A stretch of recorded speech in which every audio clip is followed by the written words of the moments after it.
Wanita ini berpura-pura pusing di depan pria itu dan diam-diam memegang pulpen di pinggangnya sambil menundukkan kepalanya.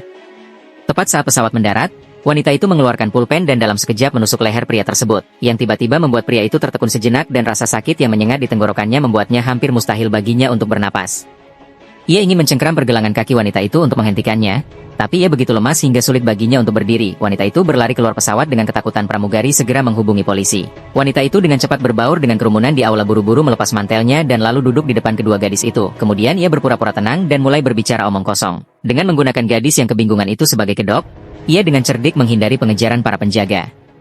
Saat itu, pria itu dihalangi di toilet oleh petugas medis yang tengah bersiap memberinya perawatan darurat. Namun ia malah mendorong petugas untuk segera mencari wanita itu. Pria yang melihat wanita berpura-pura membaca majalah langsung langkah maju siap membunuhnya. Wanita itu segera berlari menyelamatkan diri untuk menghindari pria yang mengejarnya, tapi ia tidak sengaja terjatuh saat keluar dari lift. Melihat pria semakin dekat, ia segera masuk ke dalam kereta yang hendak berangkat. Akhirnya ia berhasil melarikan diri, tapi ia sangat sadar bahwa krisis yang lebih besar sedang berdekat. Pada saat ini, di tengah laut sekelompok rampok lain sedang sibuk menyelamatkan sebuah kotak misterius. Setelah mengeluarkan peluncur roket berat yang dimodifikasi di dalamnya, mereka segera membawanya ke pundak mereka, mengarahkannya ke gedung kantor dari kejauhan dan kemudian dengan tegas menarik pelatuknya. Saat peluru menembus kaca, para karyawan yang tidak sempat menghindar langsung terpental di tempat, bahkan baja dan beton padat pun hancur total. Meskipun wali kota diberitahu tepat waktu dan lolos dari pembunuhan yang telah direncanakan sejak lama, wanita itu tidak berani menunda dan segera pulang ke rumah. Karena baru sehari yang lalu, ia diculik oleh pembunuh di pesawat dan mengetahui bahwa ayahnya ada di tangan pembunuh. Sebagai sekretaris wali kota, ia harus mengatakan yang sebenarnya tentang keberadaan wali kota. Demi memastikan keselamatan ayahnya, ia hanya bisa bergegas pulang secepatnya untuk memeriksa.